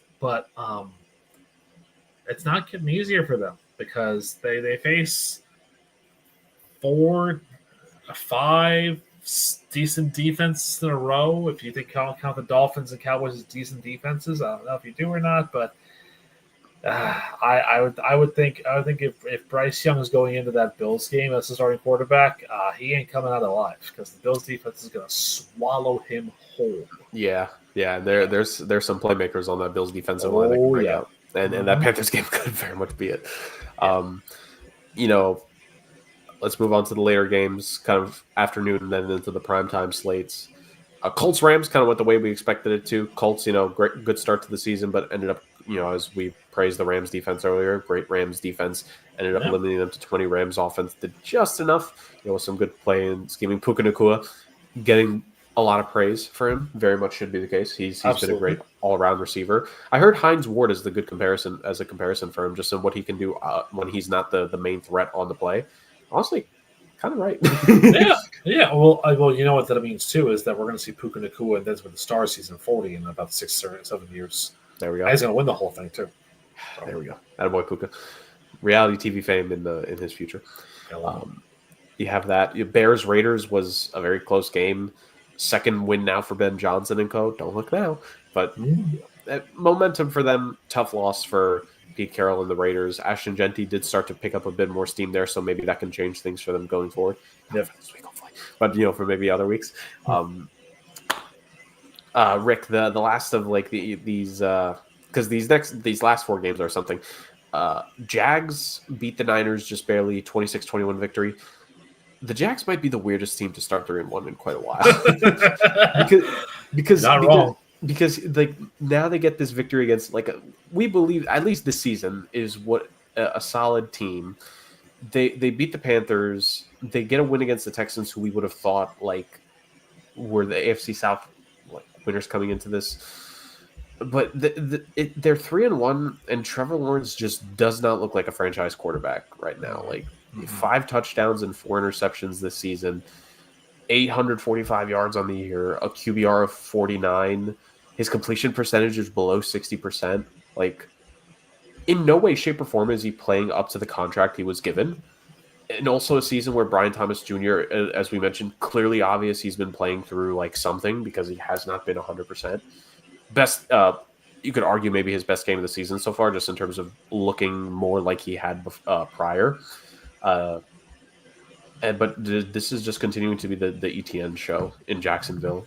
Another strong game for himself. His second 100-yard plus performance of the season, second consecutive game with a touchdown, just crushed San Francisco, 6.5 yards per tote. It's clearly obvious if he's not having a great day, the Jags just can't win football. So, I mean, but that's kind of in the Jags' MO, this season is that and ETN set the tone in week 1 against Carolina when he rushed for almost $150. Yeah, it is nice to see him having a really good start to his season because this is a kid that's been so injury riddled in his career. It's so nice to see him doing well, and I'll be honest with you, it's taken a lot of pressure off of that Jaguars offense because you're right. Trevor Lawrence hasn't been great. Brian Thomas has fighting through injuries. Travis Hunter's been kind of a letdown. De'Ami Brown hasn't played that much. They're relying on Hunter Long and Brenton Strange, which is not a sentence you want to ever say about anything. And the defense has been good. I mean, I think they, as a unit, they lead the league when it comes to takeaways. I think they're +9. So they're making teams pay. Shout out to that defensive unit. They're making teams make a lot of mistakes on them, and you just hope that's sustainable. Because again, what do we know about good defenses? Good defenses are only as good as the amount of time they are off the field to rest and recover. So if Jacksonville's putting together long field goal drives that are keeping the defense rested and healthy, it's working. But if they're immediately turning the ball back over and that defense has to go back out there, you'll see these games where their defense will tire. This game coming up is a big deal for them because, again, Kansas City's offense can do that. They can run themselves into a 3rd and 8, 3rd and 12 situation and then find a way to make, a first down out of it, whether it's them or it's the refs. One of those things happens. But Jacksonville's defense has to stay disciplined in this game. And I think, again, the offense will flourish and it will come to life, but ETN has to be the driving force right now for them. Yeah. And he's doing a great job of that. Yeah. Shout out to Devin Lloyd, who's leading that defense with interceptions. 3 interceptions for himself, most he's had since his rookie campaign. And the defense is, creating a little bit of pressure without Josh Hines-Allen really performing at the highest level possible. Yeah. He only has half a sack this season, so just wait and imagine if he really gets it together. Right. That defense could even be doing more.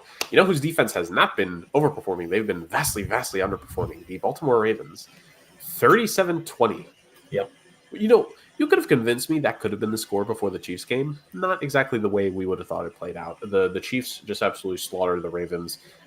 Patrick Mahomes looked like retro Patrick Mahomes there. The best individual game he's put on in a bit, it felt like. Yeah. And the rushing attack, it was fine. They got some production, but it was nothing to write home about really for the Kansas City Chiefs. Like Kareem Hunt, the only one that got double-digit carries, and he didn't even break 3 yards per rush. So nothing big there, but just Xavier Worthy back in the fold, 83 yards. Kelsey, this was probably the best game he's had in a couple weeks, nearly 50 yards, and then just all-around touchdown distribution. Schuster, Hollywood Brown, Isaiah Pacheco, and Tyquan Thornton. What a collection of names there. But just like this Ravens defense just like completely ended up getting sliced and diced by the Chiefs. And Rick, 1-3 Ravens, we have it in the episode title. This is really the first time we're breaking it down here. Are the Ravens the true frauds of this? Are they the frauds that have been hidden in plain sight all along? I just think that they're, how do I say this? It's every other year with them that something goes wrong, right? Like a couple years ago, what was it? All their running backs got hurt. All the receivers got hurt. Yep. And then the next year, it was the cornerbacks were all getting hurt. Humphrey was out. Hamilton was out for a bit. And now it's those interior line guys. Matabuke is out for a few weeks now. Roquan Smith looks like he's doubtful for this game coming up.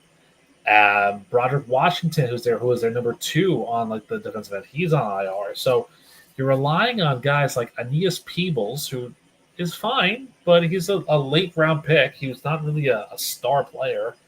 And guys who are also, to their credit, banged up. Travis Jones has a bit of a stinger. Brent Urban, stinger.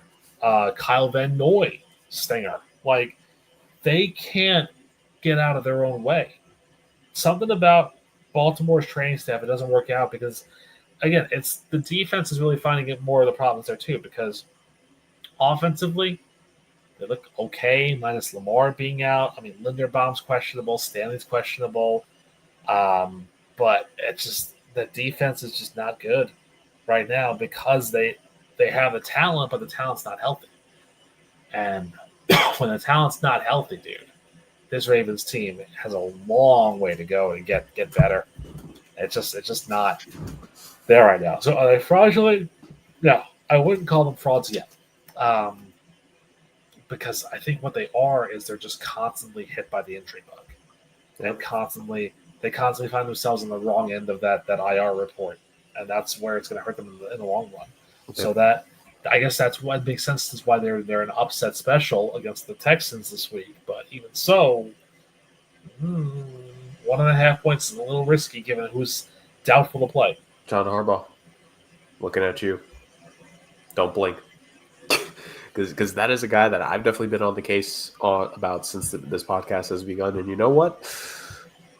Maybe the head coach hot seat o-meter will see his name prop up on it this year if they don't turn things around fast enough. Yeah, it would have been a little too early to pull it this year, even though we usually do it on a week when Justin's not here. But a little too early this week, I think. Yeah. Traditionally, we normally do that, but this time not so much. Yeah. What a hat trick of primetime games we had, Rick. The 40-40 OT draw that we get between the Packers and the Cowboys. The Jets and Dolphins end up having what becomes a one-possession game, but ultimately it's the Dolphins that get the win with a game that featured Tyreek Hill's knees just simultaneously combusting in it. And then the Broncos just 28-3 domination over a Cincinnati Bengals team that looked like they just didn't know how to really play football. I think I said in the chat, let me repeat myself, poor Jamar Chase and the hit his stats are taking this season after being the Triple Crown winner a year ago for wide receivers. Good thing I won fantasy last year because that would not be helping me out this year with him. Nope. To say the least. So what do you make of this trifecta game? A 40-40 complete utter shootout of the highest caliber, a relatively some scoring in a game, but slightly weird, and then a shellacking is the last game. Well, let's start with the awkward weirdness that was the Jets-Dolphins game because it was nice to have Justin Fields back if you're a Jets fan. But all of his stats and all of his successes happened long after the game was decided. And again, you can see a one-possession game, but it was never that close. It was never that close. The Jets not having Braylon Allen is going to be a real problem because they need a spell back for Breece Hall. And Braylon Allen was that guy. Isaiah Davis is not that guy, but they're going to need to figure that out. Good win for the Dolphins, I suppose. Whoop-de-doo. Tyreek being out is a problem for them. We'll see what they can muster up with Waddle and with Waller and whoever else they want to call up. Maybe this is Nick Westbrook. He needs time to shine. Who knows? Denver, Bo Nix is my starting quarterback in fantasy, so I had no complaints. I mean, stop throwing picks, Bo Nix. Like, come on. Throw the ball to your guys, not to anybody else. Stop being a fan of everybody. J.K. Dobbins had a nice game. And R.J. Harvey had a good spell game for him, too. But the Broncos looked really good. The Bengals did not turn the ball over in this game. But they didn't look like they belonged there. Yeah. Which is like from the week before where, I mean, they would have lost the game no matter what, but turnovers led to, 2 or 3 Minnesota touchdowns? Yeah. And now this one where, like you mentioned, no turnovers, but you still just were completely just roughshod. Yeah, it wasn't even close. And again, you can tell it's really a problem when, on a 11 versus 11, when you say one player makes a big difference. We always say that, and it's like, well, I mean, not really. You're still a big team, but no. the Bengals have lost, man. Yeah. They started the year 2-0. They might not win another game this season the way they're currently going because it just does not look good. And if you're Cincy, if you let's say somehow let's say 7 games to go, somehow, that's December, right? Or no, maybe not. That's like late November. Yeah. I'm trying to think of a realistic timeline. Let's say with 7 games to go, I'll just put it there. Joe Burrow has miraculously come back. It's Willis Reed into the Garden in that finals game in the 69 NBA Finals? Was the series when he did that, when they went to 7? Yes. Yeah. So Willis Reed in the Garden in Game 7 comes in. Joe Burrow's going to have to play more than just 4 minutes. But irregardless, they're going to need that to happen. But let's say Joe Burrow is magically able to come back with 7 games remaining on the schedule. How is this team anything aside from maybe 3-7 at best after 10 games? And at that point, do you even want to risk Burrow for the rest of the season for a lost year? And at that point, do you need to consider what we've been talking about? And look, man, Zach Taylor, it's very obvious that you are a Joe Burrow merchant. You have very much relied on Joe Burrow to help you out, to say the very least. I can potentially see them possibly being 5-6 going into Thanksgiving, because they do have against the Jets and the Bears, so they probably can win those ones, I would think. But let me tell you something: that Thanksgiving schedule from there on out, you want Joe Burrow back, because otherwise it's going to be embarrassing all the way through. Because Thanksgiving night against the Ravens in Baltimore, and the following week at Buffalo in December, they host the Ravens. Then the Dolphins, which should be an easy win because 2 in December is a joke. But then the Cardinals, who might be fighting for a playoff spot, and then they end the year, I think, with the Brownies. Yeah, so, but you want Burrow back because you want to have some positive shots going forward, but don't be surprised if they have problems. One of the other things we love putting on the head coach hot seat meter, Zach Taylor. It's so tough because, if you want them to be 5-6, you mentioned the Jets and the Bears games, but they would realistically have to split one of those Steelers games, which I don't know. It's a weird season. But again, what do we know about the AFC North? It cannibalizes itself more than any other division that we know of. Yeah. So it can make sense there. 100%. Packers Cowboys. I'd like to change my headline if I can, please. Of course. Yeah. There's a reason why I want to fire this guy more often than not. And let me tell you what that is. This was Micah Parsons' revenge game, right? Yep.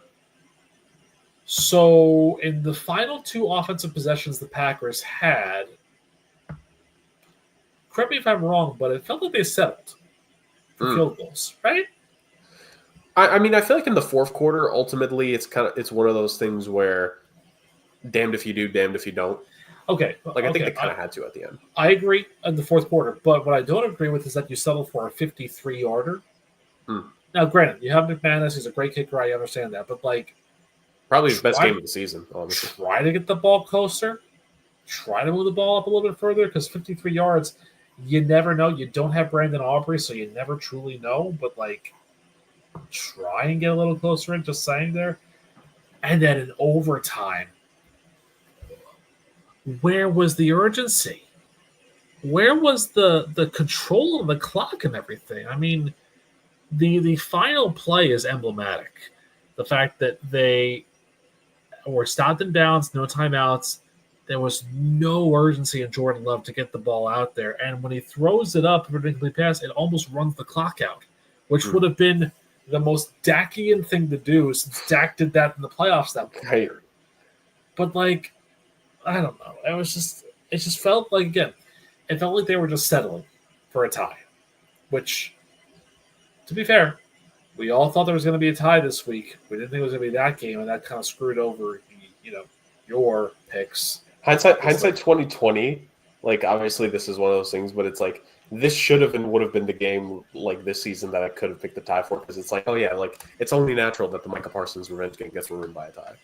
But what's funny too is that this doesn't really help the Packers in the long run if you think about it, because they're that division. Minnesota's a surprising 2-2. Right. Chicago's a surprising 2-2, and Detroit's 3-1. So there's a chance. Yeah, I was going to say Detroit has bounced back for itself now since they've that opening week loss. They've got 3 wins in a row. I mean, as it currently stands, if the playoffs started today, the Packers would be the 7th seed. But they're only up by the tie on 5 other teams.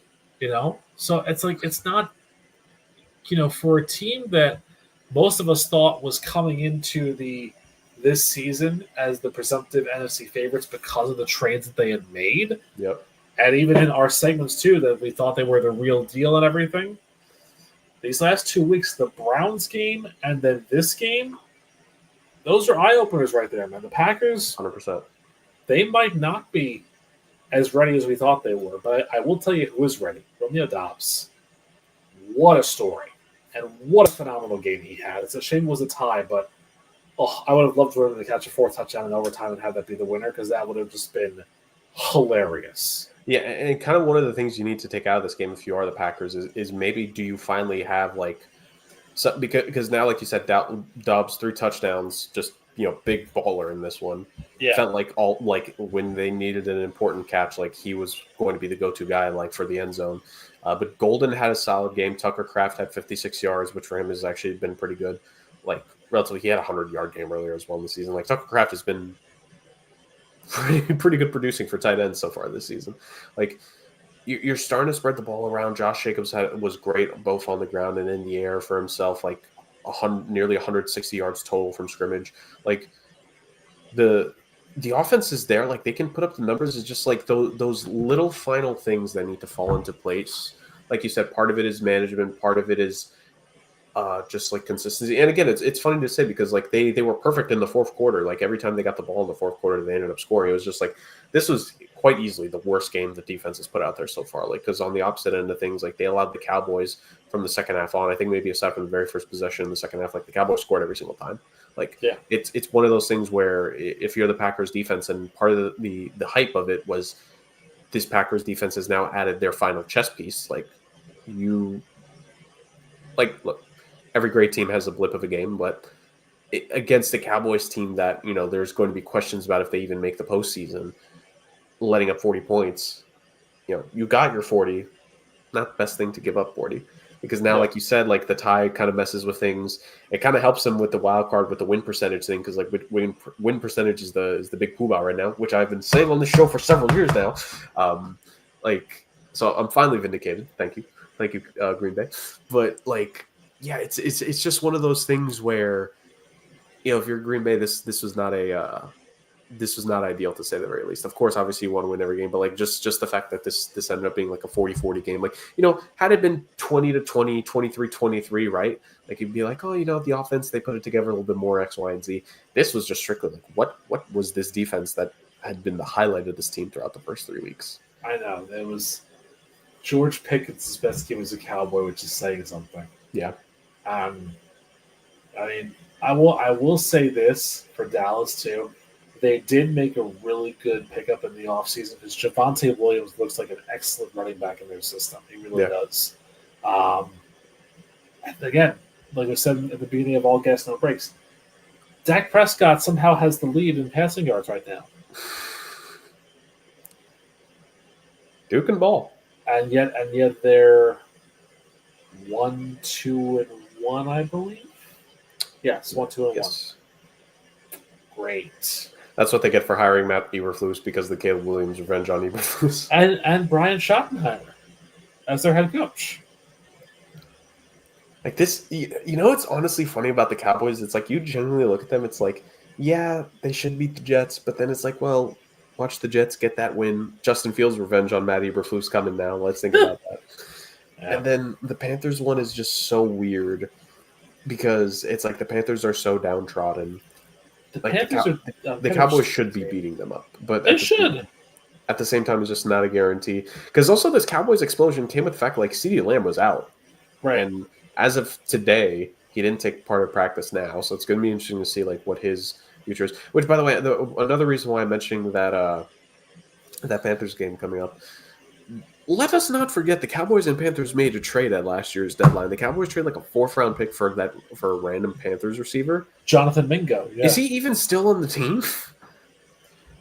I thought he was working at the Jack in the Box in Houston last time I checked. I'm not sure, but I mean, it's possible he's still there. He might be on IR. Okay, yeah, it's saying he's on IR when I look him up. Okay. Well, there you go. But still. What are we doing? To say the least. What are we doing indeed? Well, what we've done is recapped week 4. Fantastic week it was. Chaotic week. And a lot. Rick, it feels like every single week we might get a couple questions answered, but I think we're getting more questions pop up week by week. So really, the thing to look at is how many more questions are going to pop up for us over this next week, and how many things are we going to get answered in some way, shape, or form, to say the least. I think that's going to be the big thing. That might end up being the next episode title is like, more questions. More. Because it really just does feel like every single week of the season so far, more questions keep popping up for us to question what the heck is going on in this NFL season. Yeah, but that was week 4 of the season. That was week 4. That was all gas, no breaks. That was the hashtag ISAOC pick challenge. We hit all the mainstays this week. And to end things off, of course, if you are new to the program, welcome. If you are a veteran returning, guys, you know how we finish this bad boy off. A good old-fashioned rant and rostrum podium. Oh, yes. Well, only because they were just the most recent thing we talked about. As you know, honorable mention this week goes to the Dallas Cowboys. Always. Because always.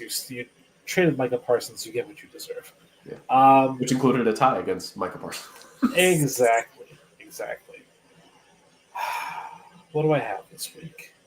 I got a bunch this week, actually. But should we round it out with a 7-pack podium? Yeah, let's round it out with a 7-pack podium. Why not?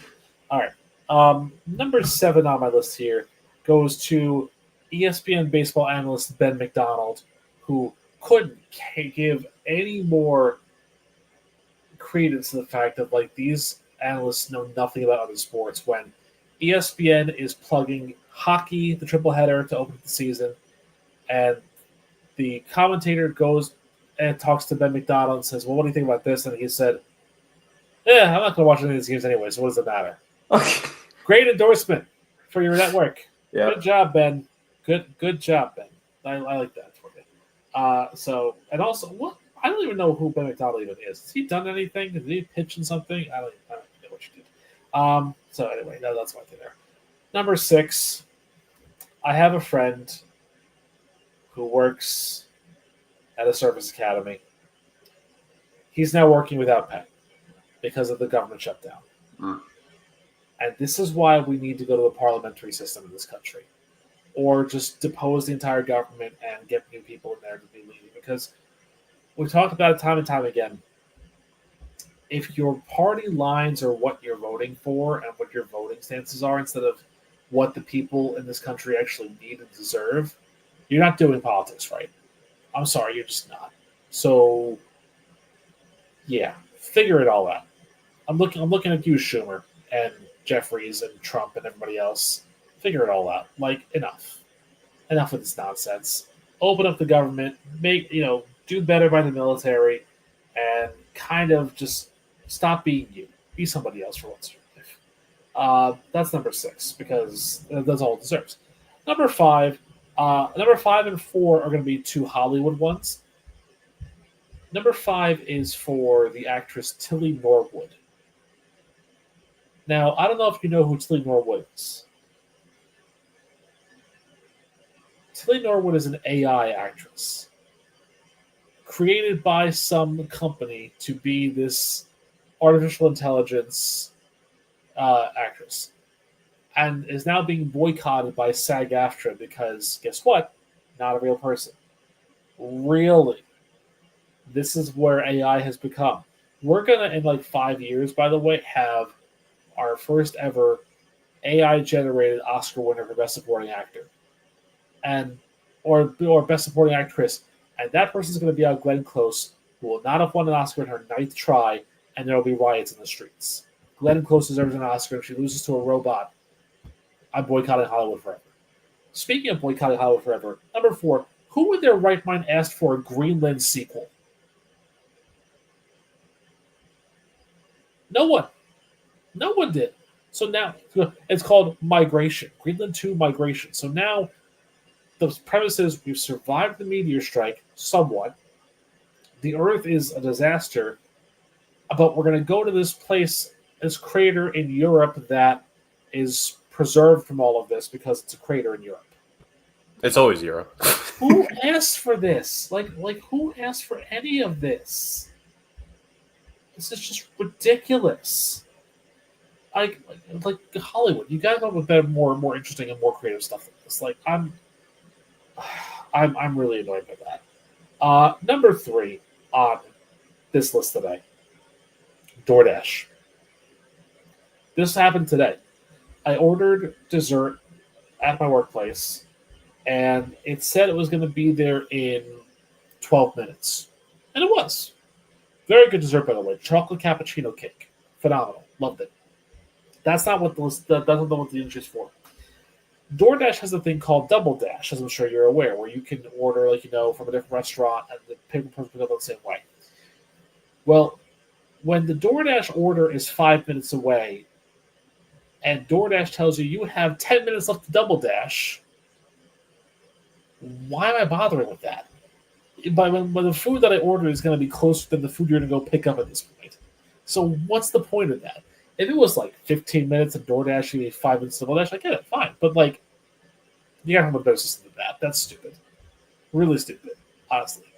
Do better, DoorDash. Number 2, speaking of food stuff, have you seen these commercials for Dixie brand plates and Dixie brand cups and all of that, where the little girl is showing her mom the diorama that she made, and the mother has her food on this really flimsy plate, and she spills it in the diorama because the flimsy plate and all.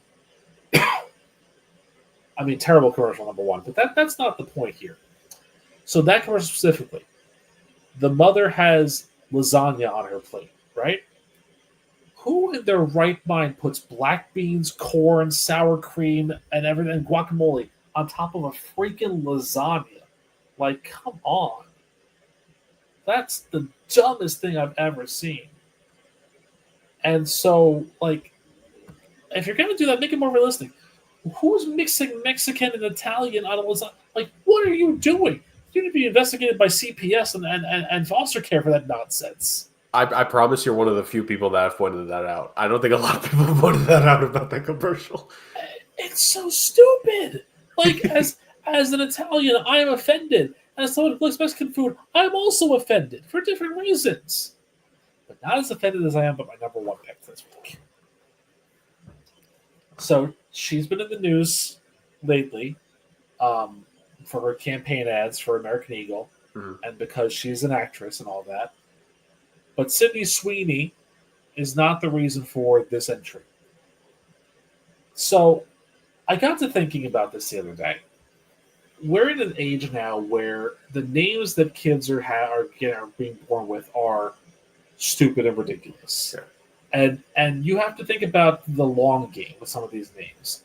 Because the long game with some of these names is that you're going to grow up with a grandpa named Braden. Or you're gonna have a great grandmother that's named Onyx or whatever. So the reason why I'm bringing Sydney Sweeney is because she's dating 15 years her senior, the music producer Scooter Braun. Scooter, you're 44 years old. Yeah, right. You are not Scooter anymore. You sound like a Muppet who's being arrested for sex crimes. Yeah. Enough. Go back to your original name.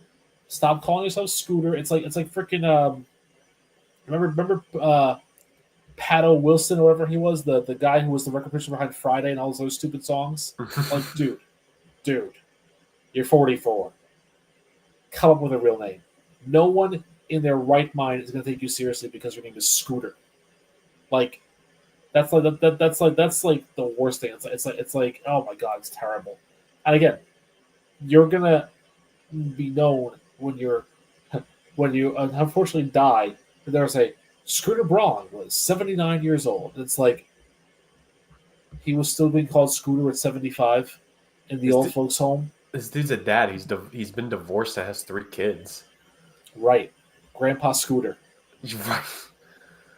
Good Lord. What is wrong with our society? Many things, as you've known by our 7 Deadly Podcast podium injuries this week. So there you go. You know, when you bring up the AI actress being used in the movie, you know, when I brought up a week or two ago, I want more animation back in the media. I didn't mean that. That's not what you meant. Yeah, definitely not.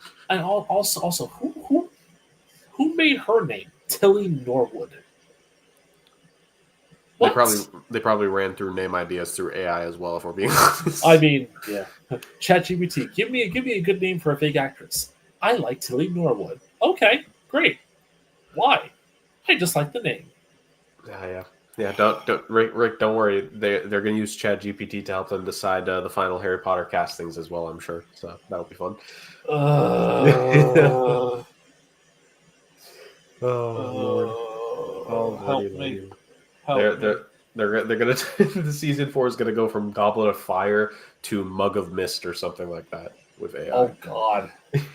Oh God! Harry Potter or the Hairy Hedgehog or whatever it is. I don't know. Yes. Good Yes. Lord! Harry- Oh Lord! So with that being said, and us once again lamenting Harry Potter and the live action show remake in our way, shape, or form at the end here, ladies and gentlemen, thank you so much for joining us on this week's edition of the Sports Agents of Chaos podcast.